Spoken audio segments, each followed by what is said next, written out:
Hi, my name is Denis and I am CEO of Unfrozen. Hello, my name is Alexandra and I work for Unfrozen, the studio that's currently making Heroes of Might and Magic Olden Era.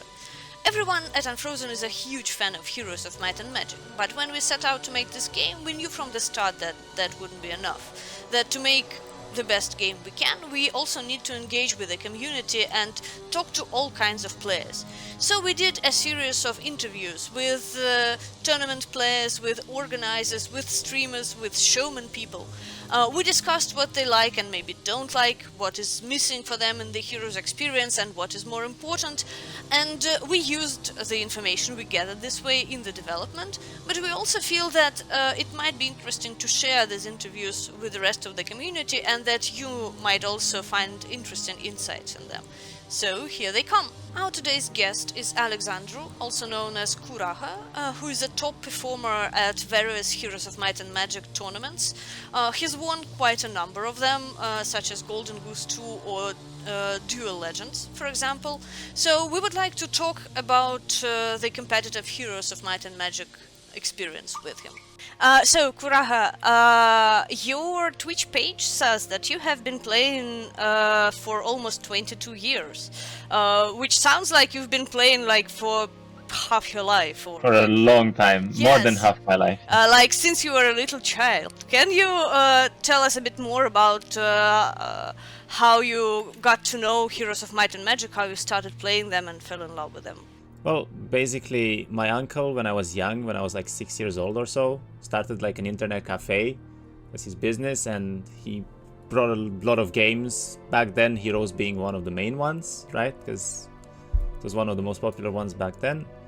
And he introduced me and my father to the Heroes genre. It was actually Heroes 3 that I started with by playing back then, straight away, and we liked it. We all liked it. My whole family started playing. I became better and better myself. By like 10 years old, I was already winning everything. So there used to be a pretty big community in Romania, actually, about Heroes. There used to be even a lot of LAN tournaments. It kind of ended, especially with the introduction of the Hora lobby. Obviously, it became more online based and with all the lobbies. But yeah, back then it was very nice, like meetings between people that just enjoy the games, I guess.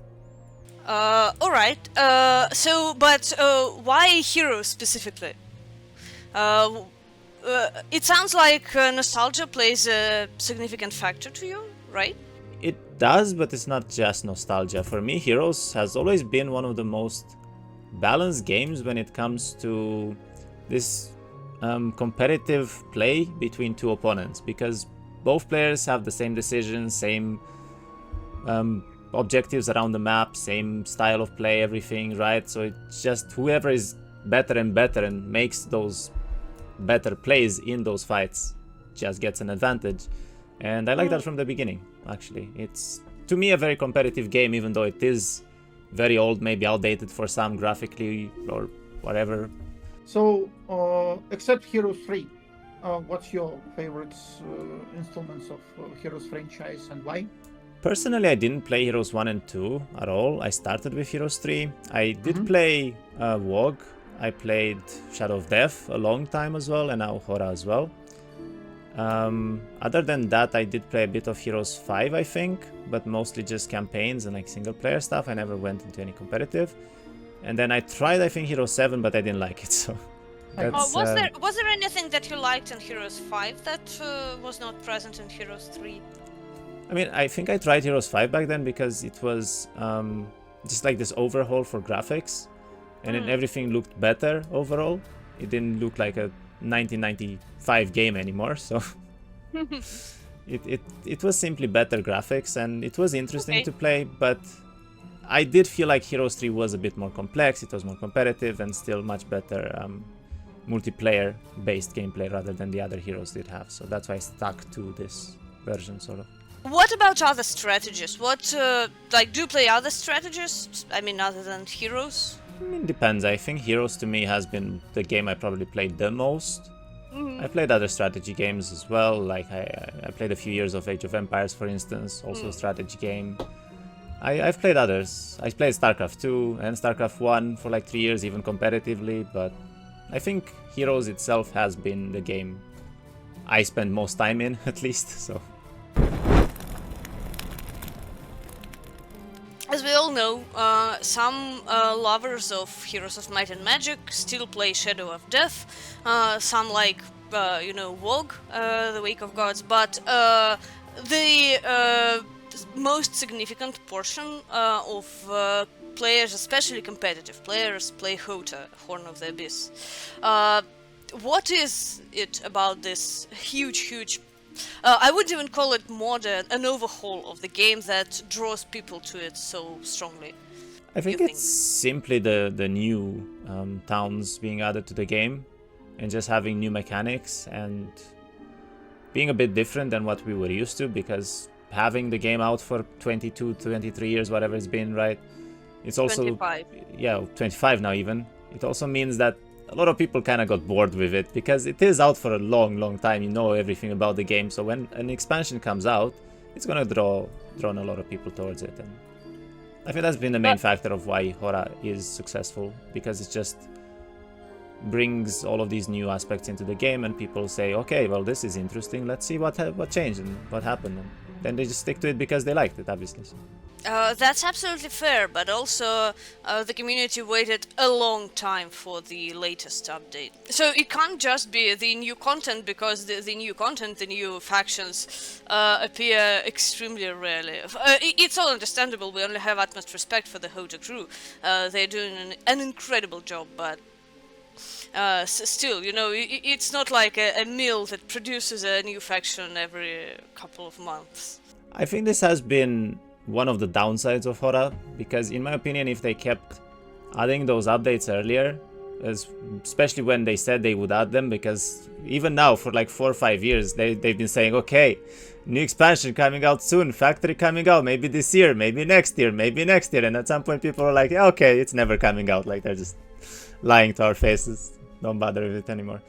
But I do think that if they kept giving these updates on a regular basis, it was going to be even better and more successful. So here we have started about the factory. What's your opinion about it? What do you think about all this steampunk, vibe and style and so on? So aesthetics, what's aesthetics? What's your overall opinion about the update? Personally, I think it's a good idea to add new towns and units, but I don't think they've done it in the best way, because it doesn't really match with the genre of the game. A lot of the game is based on like mythical units and all of these like special types of units, I guess. And what they did is more towards, okay, let's just say humans built robots and then we have robots and that's it. But it's not really this medieval kind of like mythical genre that Heroes was used to so far. Cove has been, right? Because you had these serpents, and again, it fits really well with the rest of them. But Factory itself, some of it does, maybe with the Quattles being like these mythical birds and everything. Like, yeah, sure, some of it does, but not all of it, in my opinion.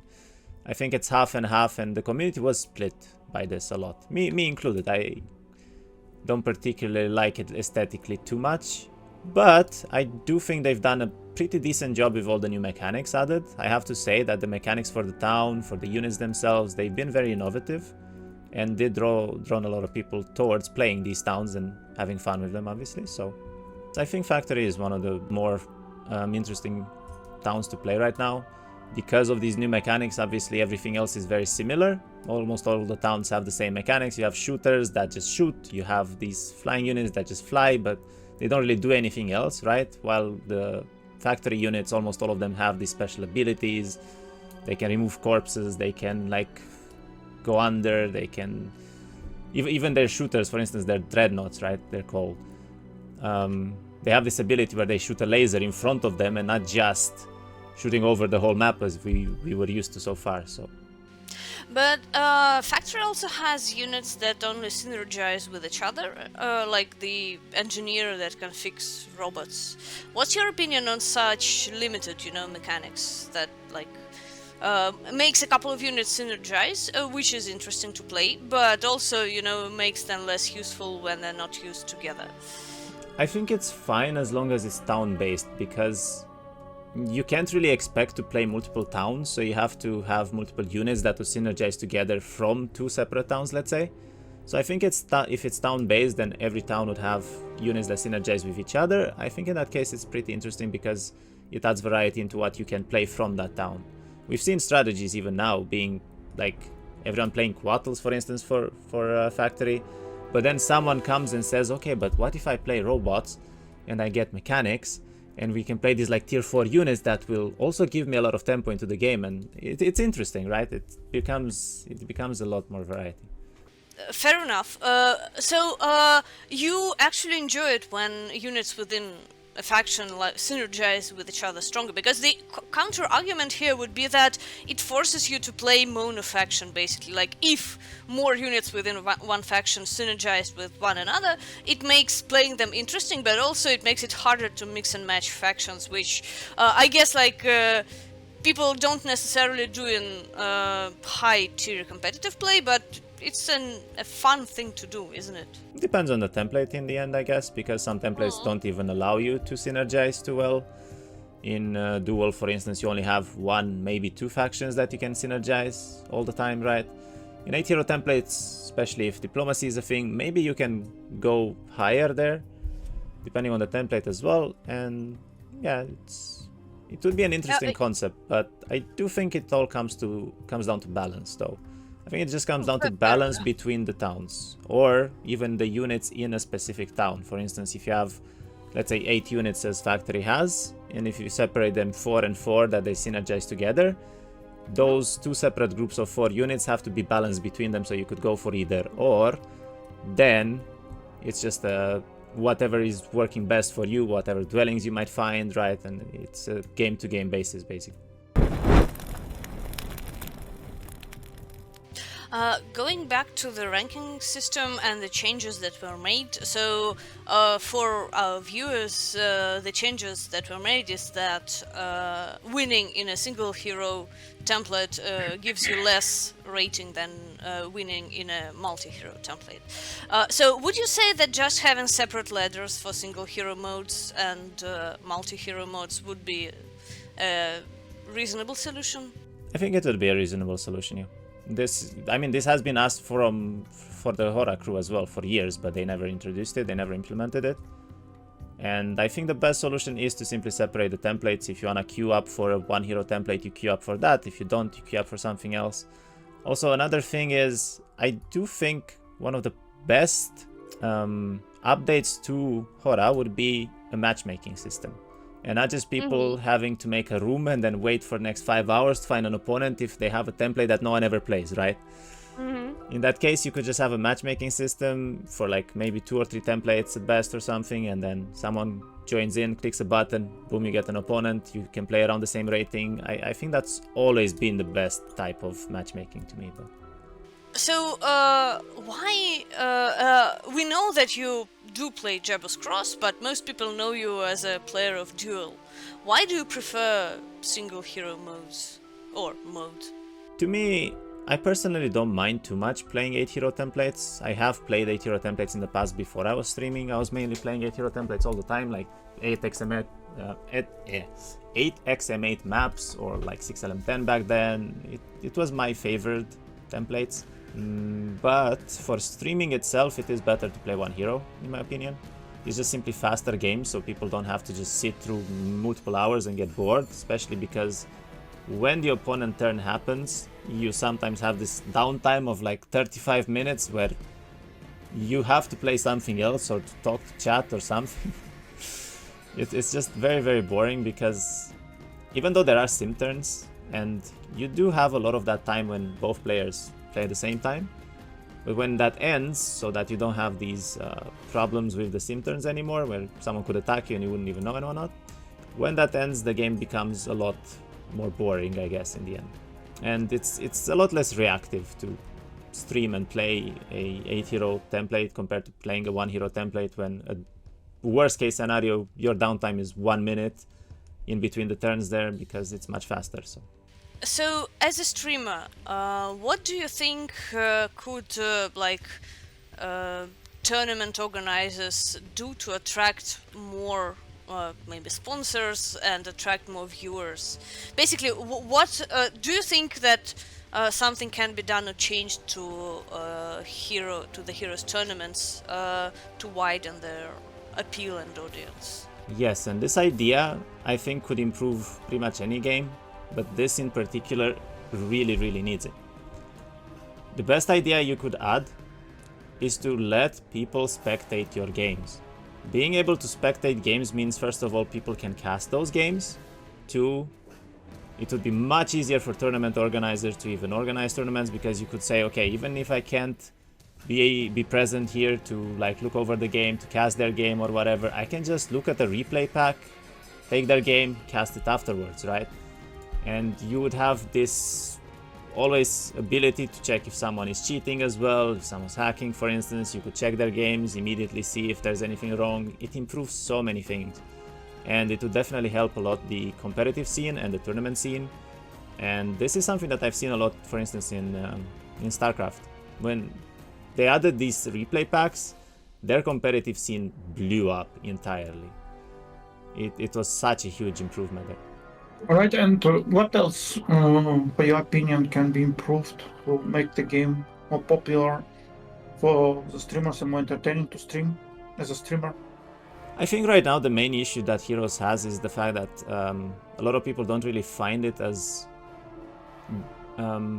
backed by or supported by an actual company, because Ubisoft kind of just backed out of Heroes, said it, okay, we're not making it anymore, whatever, it's done and dealt with, and then Hora took kind of over, and now it's this project, I guess, made by people, but everyone feels a lot less safe playing a game that is not made by a major company, right? Because in that case, you never know, okay, maybe they'll just shut down the servers one day. Like, what's the point of playing this? There's nothing safe. Maybe Ubisoft's gonna get mad at them, they're gonna shut it down themselves, who knows, right? It's always been a problem. And I think one of the main things that Heroes could improve upon is having this backing that always says, okay, this is an official game, it's gonna get updates, it's gonna be amazing, play it, get better, we're gonna make tournaments, right? These are official tournaments, world championships, things like that. It's gonna draw a lot of people into it. Especially if the game is good, especially if there's nostalgia to it, it's gonna draw a lot of people to it. So, we all know that Jabus Cross and Jabus Outcast and maybe Duel are the most popular templates in the Heroes community. Why do you think they specifically? So, what is it about those specific templates that attracts people so much? I mean, I think it's simply the faster templates attract more people. Jibus Cross, for instance, even as an 8-hero template, is one of the faster ones. The games usually end within an hour and a half, 2 hours or so. So yeah, I just believe it's time management. People don't have the time to come into the game and play for 6-7 hours, like some templates require you, and you have to save the game, play the next day. It's just bothersome. While the 1-hero templates, like for instance Jibus Outcast, Duel afterwards, and Jibus Cross, maybe something like... I mean, there are some hero templates as well that can be fast, for instance H3DM1 or Firewalk. They're fairly fast-paced games, right? Yeah, these are the most popular because of the time investment into them. The faster it is, the easier it is to play, therefore the easier it is to play, the more people are gonna obviously play it. So. The core, the basic win condition in Heroes kind of allows for drawn-out games. So, like, if your goal is to defeat all opponents' heroes and to grab all their castles, the opponent can, like, hop around the map and, scurry around hiding from you, and sometimes even prolong the match indefinitely, or at least for a very long time. Do you think that some alternative win conditions, for example, some kind of win conditions that would enforce a final showdown after a while, could allow for more variety in templates while preserving this sort of the brevity of matches? Yeah, I think it's important. There are some ideas here. I mean, people already have started implementing them into templates. For instance, if you hold the middle town in a map, you auto-win at a certain point in the game. Or if you kill the main hero of the opponent, you should win, they can't retreat. Things like this can be made better. And the only thing that I could add here as a mechanic that I would personally like to see in the game would be if the map shrinks. Honestly, I think that's a fun mechanic for free-for-all kind of maps, but it would be a really fun mechanic. Might and Magic Battle Royale. Yeah. No, but it would be a way for people to just have to fight each other, basically.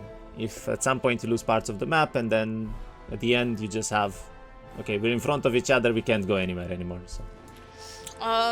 Fair enough, thank you.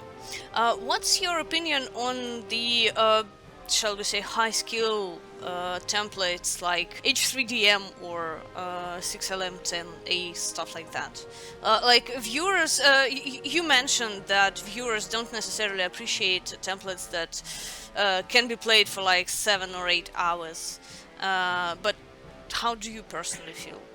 Personally, I do watch them. I do think they're fun. And from the perspective of someone that really enjoys the game, especially on a competitive level, I do learn a lot. Even watching like pro players play these games, tournaments as well. But I do know that I'm not the right person to ask there, because there are other people that go into a stream, they see 6LM10, they close the stream, and then they move on to something else. So yeah, exactly. It's just so long, the gameplay, that people are not willing to just sit there for hours and hours to see a final fight anymore. It's just not worth it for them. So. Do you think some sort of balance could be struck, like a sort of perfect template could be created that would combine the best aspects of, for example, Jawa's Cross or Outcast and these sort of high-skill templates? I mean, I do think that you should always have some templates that people, if they enjoy them, they can just play even if they are very long. I do think that the competitive players will always even prefer those templates over others, because it's just more interesting, right? The chains of the heroes doing all these fights in one turn and so on. It can be very fun to watch if you understand what's happening, sort of. But when we're talking cybersport templates, like the main perfect template there, I do think one of the most important things is for that to not take too long. So I do think in that case the template has to be, let's say, maximum like 3 hours, I would say, to take for a final fighter. Because you can still have high skill gameplay. Obviously those hours you're gonna do many fights, you're gonna do some really high skill based decisions and so on.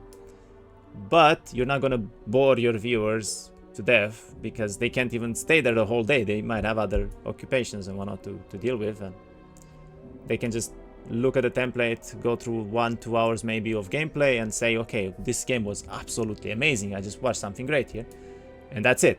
They don't have to sit for another 6 hours afterwards to then say, okay, this game was boring as hell, but it had a good final fight maybe. Yeah.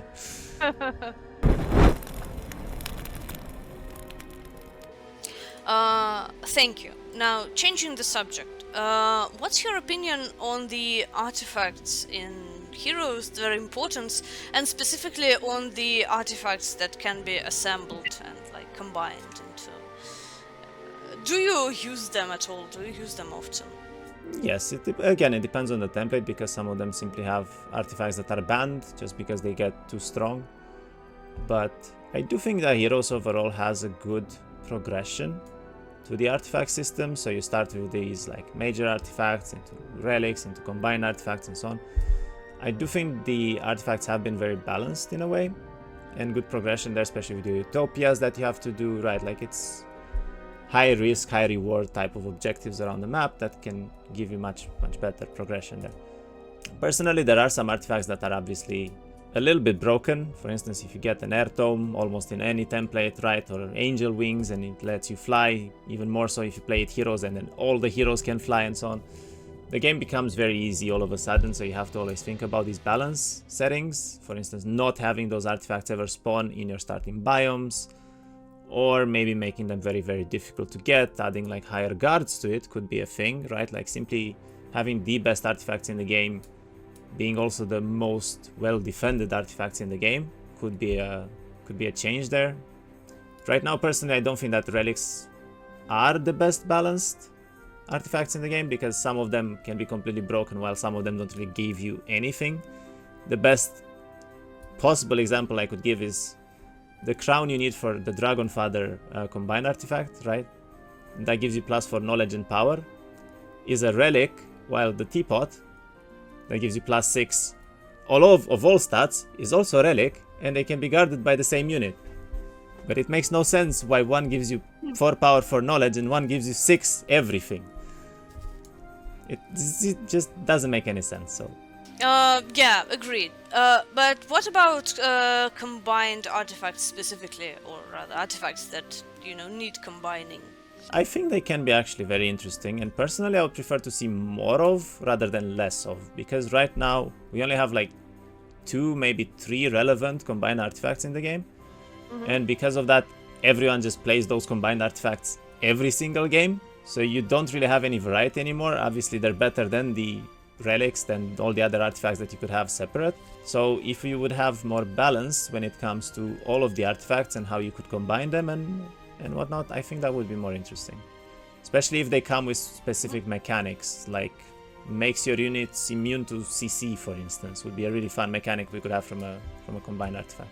So recently, match history has been added to the online lobby of HOTA. Do you use it? Like, did you find this feature useful for yourself? It can be somewhat useful to see who people play against or how much rating change there are, but I don't really feel like it does anything without actually being able to see the games. As I said before, I think that being able to replay those games would be the way to go and the best possible change that they could make. It's nice that they're going in the right direction even with the match history there, but it's just not enough, and it doesn't really impact the gameplay at all, or what people can see through this. So imagine that like a magic fairy appeared and could add anything to the game or to the context around the game and change it in any way that you can imagine. What do you think? What would you like Heroes 3 to have? What do you think would benefit the game to make the community bigger? Official backing, for example, would do a lot of things, because HOTA, despite how grandiose and overhaul it is still just a mod, and there's always this weird feeling that you can't be sure that it will continue to exist like forever. But what else do you think is needed for the Heroes community to expand and become even wider and more vivid? I think the main important thing would be probably tournaments with higher prizes and just an incentive to play the game and to get better into the game. I think if that exists, a lot of players and people overall will just try to improve all the time, because they'll know that, okay, I'm not only playing this game for fun, but there might actually be something that I could do with it. I need to spend even more time practicing, learning everything, and it just improves basically the whole game experience. To have more tournaments, to have better competitive play, I guess. And potentially something like a ranked system that is actually rewarding, I guess, with this could also be a thing. Like, for instance, if you have leagues, right, like a league system, and if you get to Diamond, Platinum, Grandmaster, things like that, then you can also have access to tournaments or prize money, cash money, whatever. Merch could be fun, right? Like, there could be so many things out of there. Instead of just having an elo system and then, okay, I get top 1, and oh well, like, no one cares. Apart from merch and access to tournaments, what else could be great incentives for you personally in a ranking system? For me personally, a ranking system should be difficult to get to. So if there is matchmaking and if there is a ranking system as well, just being able to fight the best players and being able to practice with them, to play with them, to maybe even beat them, would be a very big incentive to people to actually improve, I think. Okay. So they kind of go hand in hand with the fact that you could have a matchmaking system that only allows you to play with those certain also high elo, high league players that are there. Okay. Thank you very much for your answers. That was very interesting and very encouraging for us to hear, because a lot of the things that you are talking about, like matchmaking and separate ladders, are the things that we are making, and we're very happy to hear that our ideas resonate with your demands well. Nice. I mean, just like we should probably say bye to the viewers. So thank I you just very stopped the much. recordings. Whatever. Bye, viewers. They'll never know where you went.